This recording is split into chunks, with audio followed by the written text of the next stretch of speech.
Mount Everest కన్నా 2200 మీటర్ల చిన్నదైన కైలాస పర్వతాన్ని ఇప్పటి వరకు ఎవరూ అధిరోహించలేకపోయారు.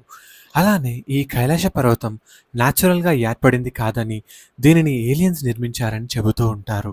ఈ కైలాస పర్వతాన్ని అధిరోహించేటప్పుడు మీ యొక్క గోర్లు ఫాస్ట్‌గా పెరగడం, స్కిన్ ముడతలు పడడం, టైం ఫాస్ట్‌గా అవ్వడం వంటిది జరుగుతుందని చెబుతూ ఈ కైలాస పర్వతాన్ని ఎవరైతే అధిరోహించాలి అనుకున్నారో 2 సంవత్సరాల్లో చనిపోవడం లేదా మెంటల్ అండ్ ఫిజికల్ ప్రాబ్లమ్స్‌తో బాధపడ్డారు.